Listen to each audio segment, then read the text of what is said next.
வணக்கங்க. இந்த நாள் எல்லோருக்கும் இனிய நாளாக அமைய வேண்டும். இன்னைக்கு நாம் கிராமங்களில் ரொம்ப எளிதாக கிடைக்கக்கூடியது எலுமிச்சம்பழம். இதை நாம் ஊறுகாய் எப்படி போடுறதுன்னு பார்க்கலாம். பெரும்பழமாக இருந்தால் இந்த மாதிரி ஒரு 20 பழம் எடுத்துக்குங்க. கொஞ்சம் சின்னதாக இருந்ததுன்னா 30 பழம் எடுத்துக்கங்க. இந்த மாதிரி ஒரு டப்பா எடுத்துக்கங்க. பிளாஸ்டிக் டப்பாவில் தான் போடணும்.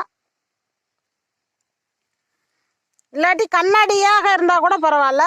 கண்ணாடி இப்போ எங்கே இருக்குது?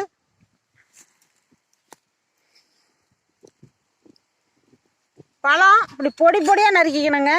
எந்த அளவுக்கு பொடியாக நறுக்கணுமோ அந்த அளவுக்கு பொடியாக நறுக்கிக்கணும். நறுக்கி உப்பு நம்ம கைப்பிடியில் ஒரு 2 கைப்பிடி பாருங்க, இந்த அளவுக்கு எடுத்துக்கணும்.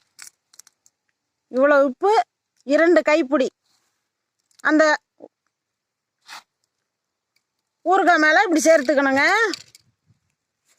சேர்த்து 4 நாட்கள் தினமும் ஒரு முறை குலுக்கி விடணும். அந்த டப்பாவில் கலந்து விடணும். 4ஆவது நாள் 250 ml கடலெண்ணெய் எடுத்துக்கோங்க.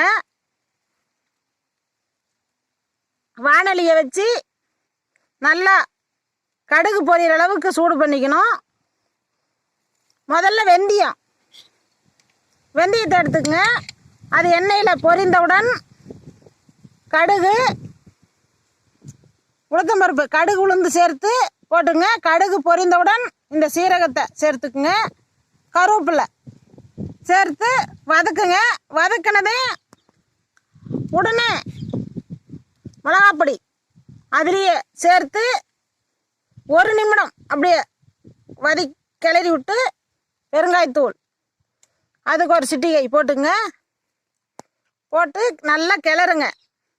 கொதிக்கிற அளவுக்கு கிளறணும். சூடு அந்த அளவுக்கு கொதிப்புத்தன்மை வரும். ஏன்னா இந்த எலுமிச்சம் சாறு அவ்வளோ இருக்கும். அந்த கொதிப்புத்தன்மை வந்ததே நீங்கள் ஆஃப் பண்ணிக்கலாம். ஒரு 2 hour 2 மணி நேரம் ஆற விட்டு இந்த டப்பாவிலே சேர்த்துக்குங்க.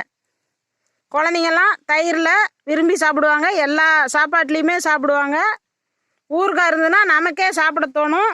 அவ்வளோ சுவையாக இருக்குங்க. வீட்லேயே செஞ்சு பாருங்கள். நன்றிங்க.